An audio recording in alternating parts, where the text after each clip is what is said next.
तो मतलब ये एमसीक्यू क्वेश्चन है, बहुविकल्पीय प्रश्न है आपके, जो एक एक नंबर के टोटल 8 क्वेश्चन पूछे जाएंगे। ठीक है, यहाँ से अपने देख लेना। पहला क्वेश्चन क्या है हमारा, देखो पहला क्वेश्चन है त्रिसहसंयोजक आबंध इनमें पाया जाता है। त्रिसहसंयोजक आबंध इनमें पाया जाता है, तो इसका जो राइट आंसर हो जाएगा वो ऑप्शन सी है, C3H4। ठीक है, ये है क्या, प्रोपाइन है। क्या है ये, प्रोपाइन है। इसका आंसर दे रखा है, नीचे रीजन भी दे रखा है। ठीक है, नीचे रीजन भी दे रखा है, आपने क्या करना है, रीजन को अच्छे से पढ़ लेना है। ठीक है, मैं ज़्यादा लंबा वीडियो हो जाएगा इसलिए मैं रीजन को नहीं पढ़ रहा हूँ, मैं सीधे क्वेश्चन और आंसर समझाता हुआ चल रहा हूँ। ठीक है, पढ़ते हैं आगे। पूरी डिटेल में समझा रखा है इसलिए आपको कोई प्रॉब्लम होगी नहीं। इसी के साथ हो, आयरन के गैल्वीकरण की प्रक्रिया में आयरन पर परत चढ़ाने के लिए प्रयुक्त धातु है, तो इसका उत्तर हो जाएगा आपका, एक मिनट, हाँ उत्तर हो जाएगा आपका जिंक। ठीक है, उत्तर क्या है हमारा, जिंक है। यहाँ रीजन दे रखा है। ठीक है, आंसर दे रखा है मैंने, साथ में रीजन भी आपके पास, और नीचे स्पष्टीकरण भी दे रखा है कि क्यों गैल्वीकरण आयरन या स्टील पर जंग को रोकने से बचाने के लिए सुरक्षात्मक जिंक कोटिंग लगाने की प्रक्रिया है। ठीक है, तो आपने क्या करना है, इसको तैयार कर लेना अच्छे से। इसके बाद देखिए, गौ है वह जीव, एक मिनट, आज माउस इसको कर रहा है, एक मिनट। ठीक है, अब सही हो गौ है वह जीव जिसमें जननकाय में कोई उभार विकसित होकर नया जीव बन जाता है, कौन सा है, तो वो है अमीबा, नहीं सॉरी, राइजोपस। ठीक है, क्या है, राइजोपस, रीजन दे रखा है। ठीक है, राइजोपस है, और स्पष्टीकरण में देख रखा है। ठीक है, राइजोपस क्या है, फंगस है, इसमें क्या होता है, बीजाणु द्वारा वो होता है। ठीक है, प्रजनन होता है। क्लियर हो गया। इस प्रकार आगे बढ़ते हैं। अगला क्वेश्चन है किसी कोशिका में कोशिका द्रव्य में वायवीय और अवायवीय दोनों ही श्वसनों में ग्लूकोज के विखंडन के आरंभ में कौन सा अणु उत्पन्न होता है। ठीक है, ग्लूकोज के विखंडन के आरंभ में कौन सा होता है, तो आंसर दे रखा है इसका, इसका हो जाएगा पायरुवेट। ठीक है, आंसर है पायरुवेट। ये आंसर दिया हुआ पायरुवेट, और यहाँ आपको रीजन दे रखा है मैंने। ठीक है, तो चाहे वो कोई सा भी हो, श्वसन हो, वायु ही हो या अवायु श्वसन हो, ग्लूकोज का विखंडन हमेशा किसमें होता है, ग्लाइकोसिस नामक प्रक्रिया शुरू होता है। ग्लाइकोसिस के परिणाम स्वरूप 3 कार्बन वाला अणु बनता है जिसे पायरुवेट बनता है। ठीक है, यह रीजन दिया हुआ है, यहाँ से हमने पढ़ लेना है अच्छे से। आगे बढ़ते हैं।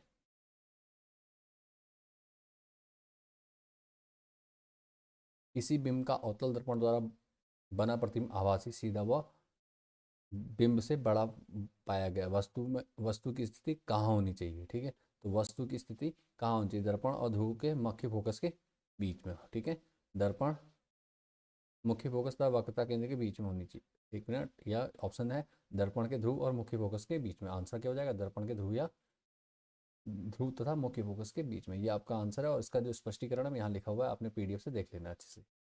ठीक है, यहाँ तक समझ में आ रहा है, कोई डाउट नहीं है अभी तक।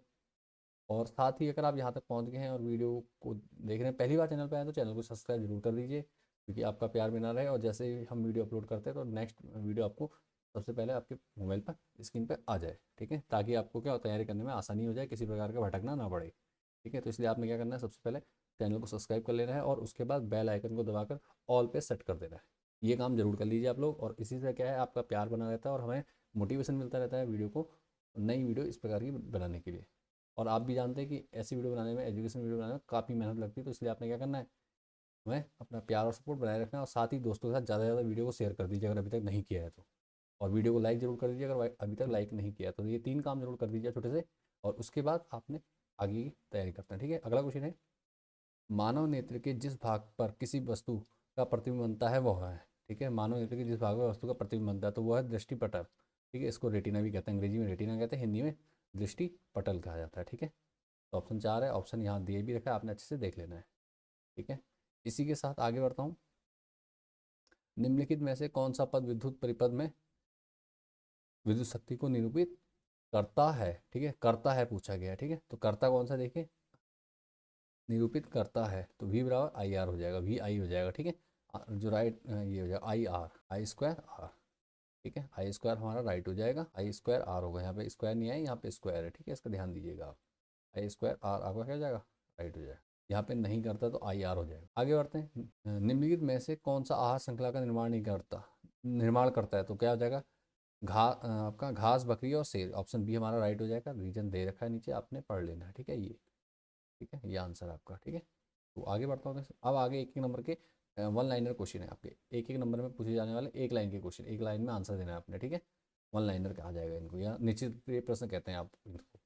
चलिए इसमें क्या लिखा है, HQ हाइड्रोजन आयन, ठीक है, H+ आयन कहते हैं जिसे, हाइड्रोजन आयन की सांद्रता का विलयन की प्रकृति पर क्या प्रभाव पड़ता है। तो हाइड्रोजन आयन की सांद्रता का विलयन की प्रकृति क्या होती है, अम्लीय हो जाती है, ठीक है। हाइड्रोजन आयन क्या करते हैं, विलयन की सांद्रता उसकी प्रकृति को अम्लीय है या क्षारीय बताता है। अगर अधिक सांद्रता अधिक होगी अम्लीय होगा, सांद्रता कम होगी हाइड्रोजन आयन की तो क्षारीय होने लग जाएगा, ठीक है, कम अम्लीय होगा, ठीक है, ये ध्यान दीजिएगा। इसके बाद कौन सी धातु आसानी से संक्षारित नहीं होती, कौन सी धातु नहीं होती, सोना चांदी प्लेटिनम ले सकते हैं, यहाँ हमने दो लिए हैं, सोना और प्लेटिनम, ठीक है। तो सोना चांदी और प्लेटिनम, चांदी भी हो जाती है, सोना चांदी प्लेटिनम में आते हैं, ठीक है। आगे बढ़ते हैं, सोना और प्लेटिनम, उसका कौन सी धातु हो गया है, उसका धातु को उसके ऑक्साइड से प्राप्त करने के लिए किस रासायनिक प्रक्रम का प्रयोग किया जाता है, ठीक है। तो ये देखिए लिखा हुआ है, प्रयोग किसका किया जाता है आपका, ऑक्साइडों का से प्राप्त करने के लिए किसका, अपचयन प्रक्रिया का, ठीक है, अपचयन प्रक्रिया का प्रयोग किया जाता है, ठीक है। किसका कहेंगे, अपचयन प्रक्रिया का, क्लियर हो गया। उसके बाद मस्तिष्क का कौन सा भाग शरीर की स्थिति और संतुलन का अनुरक्षण करता है, तो ये है आपका मेडुला ऑब्लांगेटा कहते हैं, ठीक है, या सेरिब्रम शरीर की स्थिति और संतुलन को बनाए रखता है, ठीक है। तो ये आपका आंसर है।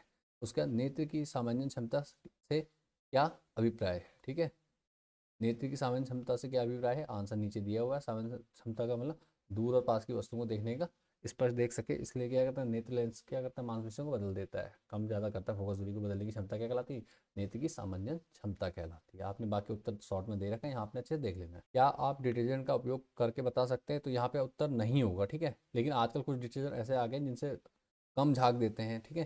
तो आंसर दे रखा है, यहाँ से आपने पढ़ लेना है, या आपके उत्तर क्वेश्चन आपने लिखा हुआ है तो वहाँ से भी आप देख सकते हैं, ठीक है। तो ये हो जाएगा आपका आंसर। इसके बाद अगला क्वेश्चन देखिए, विद्युत धारा की माप किस यंत्र द्वारा की जाती है, तो विद्युत धारा की माप किस यंत्र से, अमीटर के द्वारा की जाती है, ठीक है, अमीटर इसका राइट आंसर हो जाएगा। उसके बाद पोषी स्तर क्या है, परिभाषा सामने आपके दे रखी है, पोषी स्तर की परिभाषा दे रखी है, आपने यहाँ से लिख लेना उत्तर, ठीक है। क्वेश्चन नंबर 10 देखिए, प्रकाश संश्लेषण प्रक्रिया के समय होने वाली दुर्घटनाएं, तो प्रकाशिक और अप्रकाशिक होती है, तो उत्तर हमने डिटेल में दे रखा है, तो आपने यहाँ से देख लेना है या आपके अपने नोट्स से तैयार कर लेना है, ठीक है, आपने अच्छे से इसको तैयार कर लेना है। आगे बढ़ते हैं नेक्स्ट क्वेश्चन में।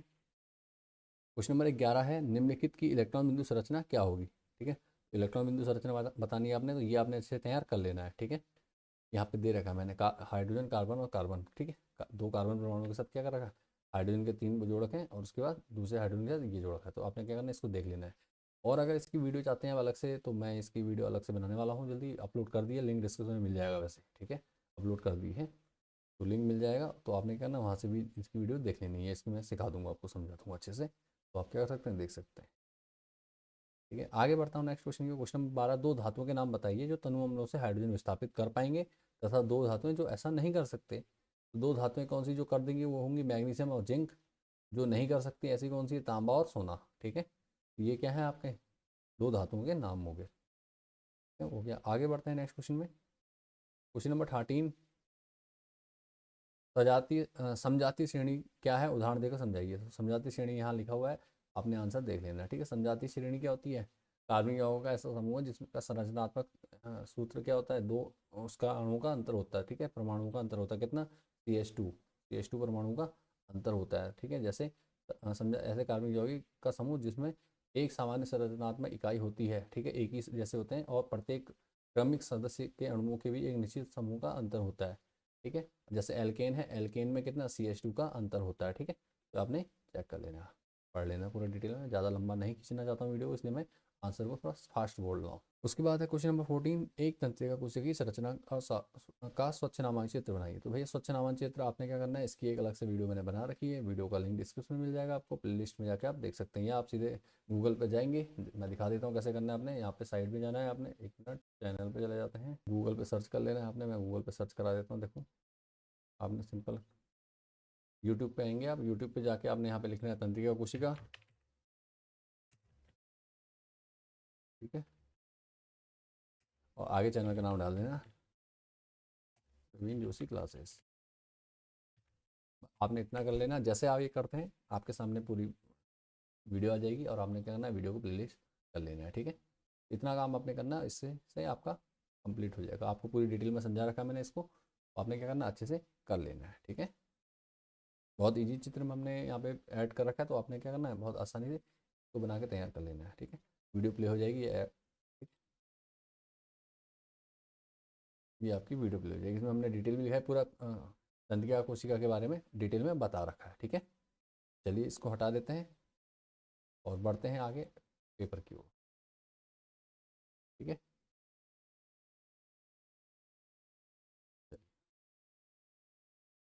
तंत्रिका कोशिका का आपने चित्र बना लेना वहाँ से। इसी के बाद आगे बढ़ता हूँ। किसी अंतरिक्ष यात्री को आकाश नीले की अपेक्षा काला क्यों दिखाई देता है? तो आंसर लिखा हुआ है, आपने देख लेना क्यों। क्योंकि वायुमंडल नहीं है, कहते हैं वायु नहीं होती है, वायुमंडल निर्वात के कारण क्या होता है, प्रकाश का परावर्तन नहीं हो पाता। ठीक है, प्रकाश का परावर्तन नहीं हो पाता। पूरी डिटेल मैंने यहाँ दिखा रखी है, तो आपने क्या करना, यहाँ से कर लेना, या आप अपने नोट्स भी तैयार कर लेते हैं।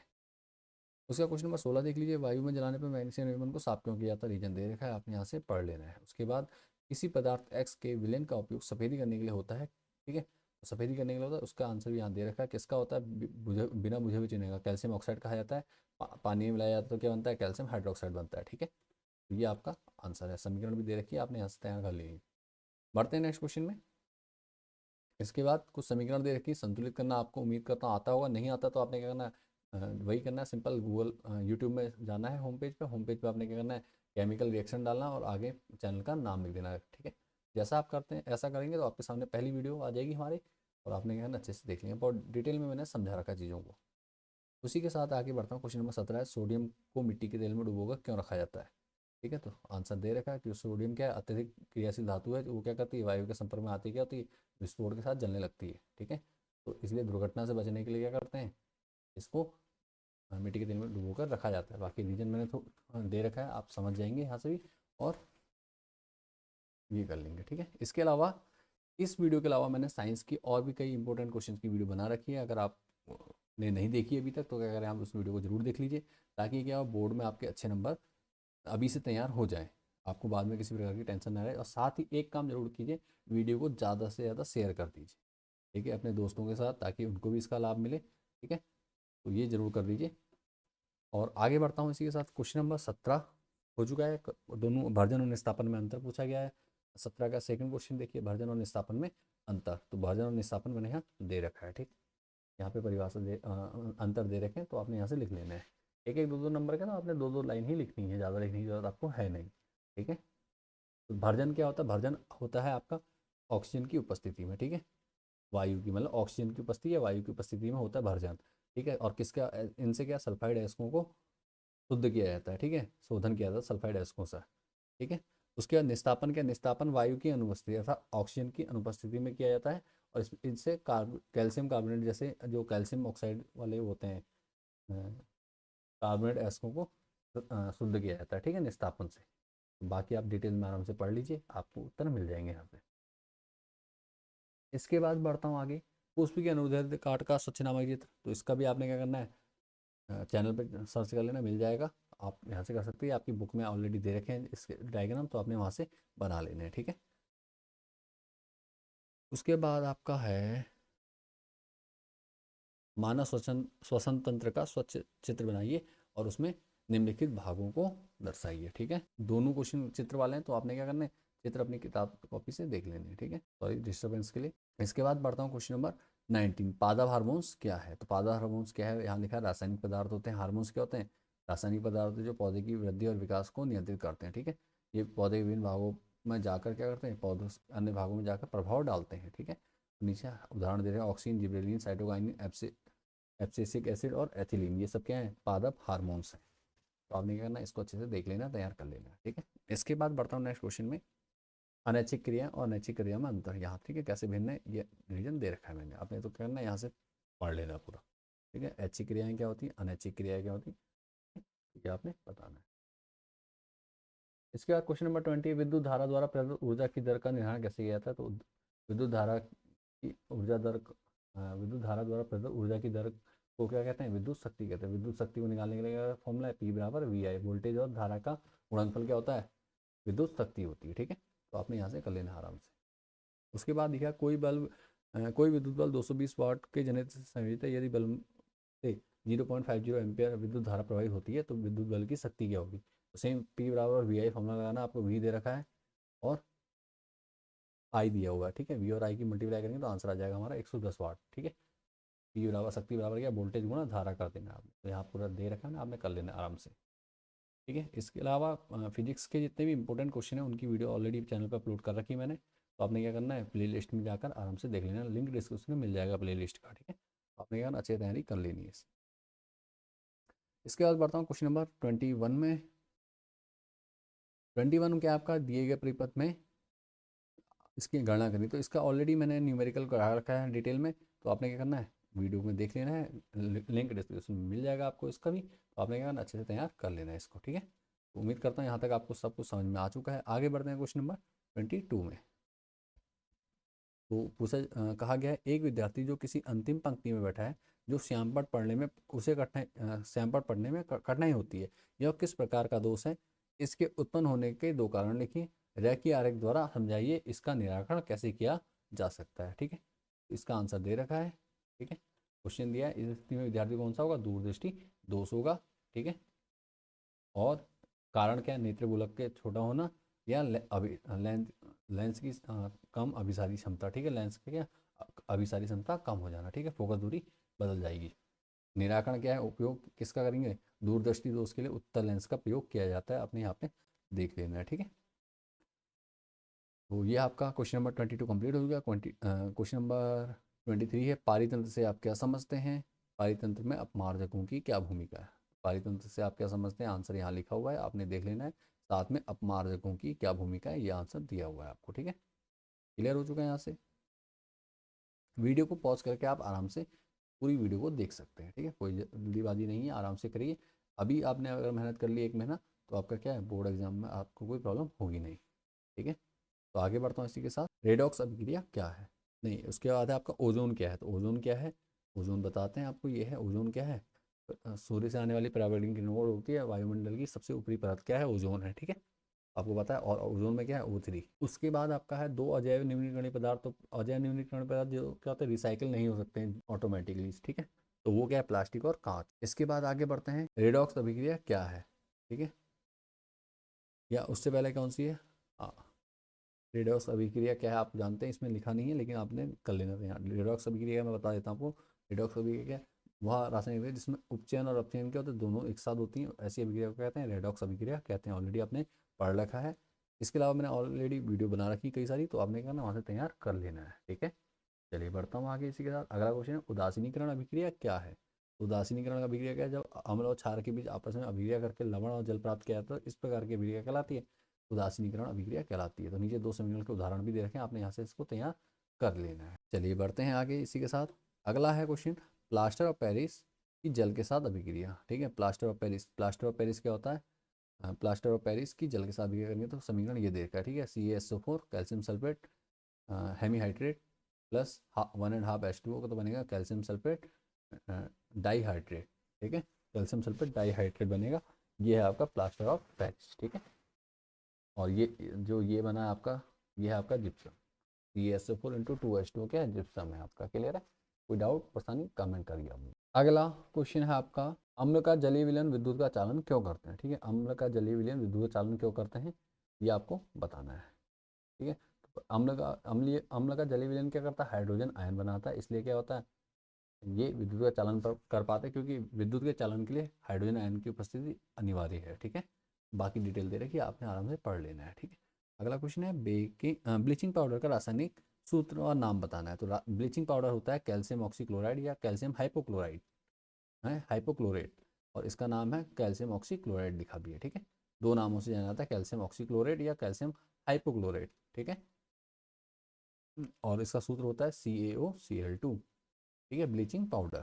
तो आपने क्या करना है, इसको तैयार कर लेना है। आगे बढ़ते हैं, आपके पास दो विलयन ए और बी हैं। विलयन ए का पीएच मान 6 है, व विलयन बी का पीएच मान 8 है। इस विलयन में हाइड्रोजन आयन की सांद्रता अधिक है, इसमें से कौन सा अम्लीय है तथा कौन सा क्षारीय है, ठीक है। तो आपने बताना, तो जिसका भैया पीएच 7 से कम है वो क्या होगा, अम्लीय होगा, अर्थात 6 वाला क्या होगा, अम्लीय होगा। और जिसका 8 है वो क्या होगा, क्षारीय होगा। क्लियर हो गया। उसके बाद पीएच मान क्या करता है, जिसमें कम है, जिसमें 6 से कम है, तो उसमें हाइड्रोजन आयन की संख्या क्या होगी, अधिक होगी। और जिसमें 8 है उसमें हाइड्रोजन आयन की संख्या क्या होगी, कम होगी। इसलिए क्या होगा, पीएच 6 वाला क्या होगा, आयनों और क्या पूछा है इसमें, इनमें कौन सा अम्लीय है, तो अम्लीय कौन सा है, जिसका पीएच 6 है तो वो अम्लीय हो गया, और जिसका पीएच 8 है वो क्षारीय हो गया। क्लियर हो गया यहाँ तक। आगे बढ़ता हूँ इसी का, लोहे में जंग से बचाने के लिए दो तरीके, तो भैया गैल्वनीकरण होता है, ठीक है, गैल्वनीकरण होता है, ठीक है, अर्थात किसी अन्य धातु की परत चढ़ा करके, दूसरा पेंट करके या रंग रोगन करके, जो इसे कहते हैं, ठीक है, पेंटिंग कह देते हैं, ठीक है। तो ये आपका दूसरा आंसर हो गया, ठीक। आगे बढ़ते हैं इसी के साथ, क्वेश्चन नंबर 26। मेंडल के प्रयोगों से कैसे पता चला कि विभिन्न लक्षण स्वतंत्र रूप से वंशानुगत होते हैं। मेंडल के प्रयोग से कैसे पता चला, ये आपका क्वेश्चन का आंसर यहाँ दिया हुआ है, आपने पढ़ लेना पूरा, ठीक है। उसने क्या किया था, मेंडल ने क्या था, अब मेंडल का पूरा नाम क्या है, ग्रेगर जॉन मेंडल। इनने क्या किया था, मटर के पौधों में क्या किया था, ये एक्सपेरिमेंट किया था अपना, ठीक है। तो आगे आपने पढ़ लेना है, क्लियर। आपको पूरा आंसर यहाँ पे दिख जाएगा स्क्रीन पर, आपने अच्छे से तैयार कर लेना है। इसके बाद आगे बढ़ता हूँ, मानव में बच्चे का लिंग निर्धारण कैसे होता है, ठीक है। तो उससे पहले एक मिनट,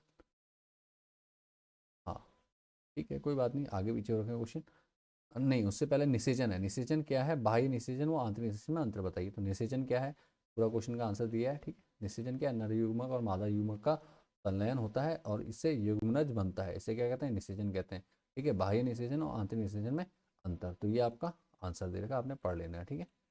आंतरिक निषेचन क्या होता है, शरीर के अंदर होता है, स्तनधारी पक्षी और कम संख्या में अंडे दिए हो जाते हैं। लेकिन जो बाह्य निषेचन होता है, क्या शरीर के बाहर होता है, मछली और मेढक में होता है, और अधिक संख्या में अंडे दिए जाते हैं यहाँ पे, ठीक है। तो ये आपका क्या है, बाह्य निषेचन, और आपका आंतरिक निषेचन में अंतर है। इसके बाद आगे बढ़ते हैं नेक्स्ट क्वेश्चन, क्वेश्चन नंबर 27 है, मानव में बच्चे का लिंग निर्धारण कैसे होता है। तो आंसर यहाँ पे आपके सामने, एक्स और एक्स वाई मिलने से क्या होता है, जो लिंग और सूत्र होता है, एक्स मिलेंगे तो में बच्चा लड़की होगी, और बाकी एक्स वाई मिलेगा तो बच्चा लड़का होगा, ठीक है। ये डिटेल आपने यहाँ से पढ़ लेनी है आराम से। उसके बाद आपका है अगला, गर्भ निरोधन की कोई दो विधियाँ, यहाँ आंसर दिए रखा है, ठीक है, तो ये आपने पढ़ लेना है। उसके बाद बढ़ता हूँ मैं आगे, क्वेश्चन नंबर 27। इसके बाद हम अथवा में आपके मानव उत्सर्जन तंत्र का एक अच्छी तरह से लेबल किया हुआ चित्र बनाए। तो मानव उत्सर्जन तंत्र का आपने लेबल किया हुआ चित्र बना लेना है, अपनी बुक में से देख लीजिए, ठीक है। अगर आपको इसकी भी वीडियो चाहिए तो आप मुझे कमेंट कीजिए, या आप मेरे ऑलरेडी चैनल पे अपलोड कर दिए हैं शायद कई वीडियो, तो आपने क्या करना है, वहाँ से भी आपने वो कर लेना। सर्च करने का तरीका मैंने आपको बता दिया है, तो आपने अच्छे से देख लेना। उसके बाद मूत्र की संरचना क्या है, तो मूत्र में क्या क्या चीज़ें होती हैं देख लीजिए, यूरिया, यूरिक एसिड, क्रिएस्टिन लवण और सोडियम क्लोराइड जल, ठीक है। ये सब चीज़ें किस होती हैं, मूत्र में पाई जाती हैं। आगे बढ़ते हैं, यदि किसी व्यक्ति के दोनों गुर्दे क्षतिग्रस्त हो जाएं तो वो कैसे जीवित रहेगा। तो अगर किसी के दोनों गुर्दे क्षतिग्रस्त हो जाएं तो ये जीना मुश्किल होता है, लेकिन क्या है, डायलिसिस और गुर्दा प्रत्यारोपण, ठीक है, इन दोनों के द्वारा किया जा सकता है। डायलिसिस में क्या होता है, पूरा ब्लड को निकाल के रिफाइन किया जाता है, उसके बाद दोबारा वो किया जाता है, ठीक है। दूसरा, गुर्दा प्रत्यारोपण में गुर्दा मतलब गुर्दा डोनेट करके किसी डोनर से लेकर व्यक्ति पे लगा दिया जाता है, ठीक है, अंग प्रत्यारोपण कहते हैं इसे। तो यहाँ पे गुर्दा लग रहा है तो गुर्दा प्रत्यारोपण कहा जाएगा। क्लियर हो गया, आगे बढ़ते हैं, ठीक है, किडनी बदल दी जाती है उसमें। उसके बाद अगला क्वेश्चन है आपका, द्विखंडन बहुखंडन से किस प्रकार भिन्न है। तो द्विखंडन और बहुखंडन यहाँ पे रीजन दे रखा है, आपने अच्छे से पढ़ लेना है।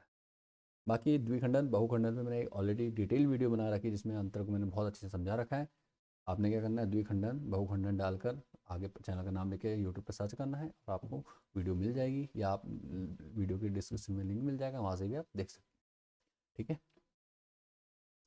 इसके बाद क्वेश्चन है, किसी अवतल लेंस की फोकस दूरी 15 सेंटीमीटर बिम की लेंस से कितनी दूरी पर रखें कि इसके द्वारा बिम का लेंस से 10 सेंटीमीटर प्रतिबिंब बने, 10 सेंटीमीटर दूरी पर प्रतिबिंब बने, लेंस द्वारा उत्पन्न आवर्धन भी ज्ञात कीजिए, ठीक है। तो ये क्वेश्चन का मैंने एक डिटेल एक्सप्लेनेशन तो यहाँ दे रखा है, इसके साथ साथ मैंने डिटेल वीडियो बना रखी है क्वेश्चंस की सॉल्यूशन के साथ, पूरी जितने भी इंपॉर्टेंट क्वेश्चन हैं आपके न्यूमेरिकल्स हैं इस चैप्टर से। तो आपने क्या करना, उन वीडियो को भी प्लेलिस्ट के माध्यम से देख लेना, डिस्क्रिप्शन में लिंक दे रखा है, आपने क्या करना, अच्छे से तैयार कर लेना है। और मैं उम्मीद करता हूँ आप लोग बहुत मेहनत कर रहे होंगे, कड़ी मेहनत के साथ पढ़ाई कर रहे हैं बोर्ड एग्ज़ाम की, ठीक है। और उसका क्या, आपको लाभ भी मिलने वाला है जल्दी। साथ ही आगे बढ़ता हूँ इसी के साथ, नेक्स्ट क्वेश्चन है प्रकाश के अपवर्तन के नियम। तो प्रकाश के अपवर्तन के नियम आपने ऑलरेडी याद कर रखे हैं, तो आप नहीं किया तो कोई दिक्कत नहीं, अभी कर सकते हैं, ये दे रखे मैंने 2 लाइनों में आपका प्रकाश के अपवर्तन के नियम लिखा दिया, ठीक है। आपतन कोण और अपवर्तन कोण एक ही तल में होते हैं, ठीक है।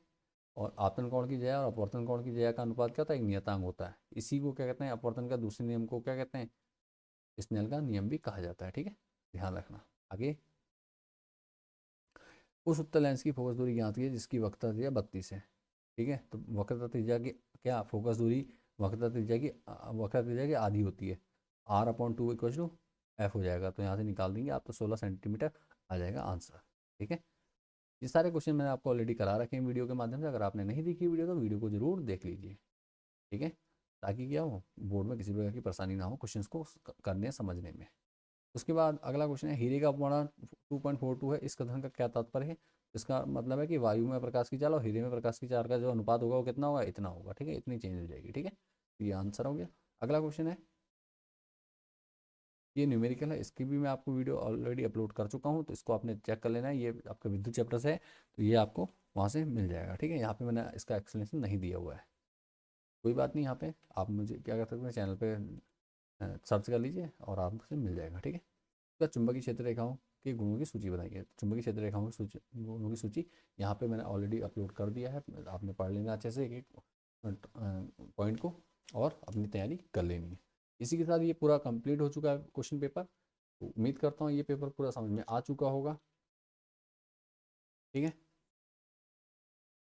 और वीडियो को अभी तक लाइक नहीं किया तो अब तो लाइक कर दीजिए आप लोग, साथ में दोस्तों के साथ शेयर जरूर कर दीजिए। ठीक है, ज़्यादा से ज़्यादा शेयर कर दिया कीजिए आप वीडियो को, ताकि दोस्तों को तक वीडियो पहुंच जाए और थोड़ा बहुत हमें भी व्यूज़ मिल जाए, ताकि क्या है, वीडियो आगे बच्चों तक पहुंचे। तो जिससे क्या होगा, आप लोगों का प्यार हमें मिल पाएगा और हमें भी अच्छा लगेगा कि हाँ, बच्चों को पसंद आ रही है हमारी वीडियो, और हम और ज़्यादा मोटिवेट होकर और ज़्यादा मेहनत करके और अच्छी वीडियो बना पाएंगे आप लोगों के लिए। ठीक है, तो चलिए, और आप लोग बोर्ड की तैयारी अच्छे से करते रहिए। मिलते हैं नेक्स्ट वीडियो में, तब तक के लिए बाय एंड टेक केयर। हाँ, साथ में एक चीज़ है, इसकी पीडीएफ डाउनलोड करने के लिंक मैं आपको डिस्क्रिप्शन में दे दूंगा इसका। आपने क्या करना है, वहाँ से डाउनलोड कर लेना है, और साथ में नहीं तो पिन कमेंट में कमेंट कर दूंगा आपका। ठीक है, चलिए मिलते हैं नेक्स्ट वीडियो में, तब तक के लिए बाय एंड टेक केयर।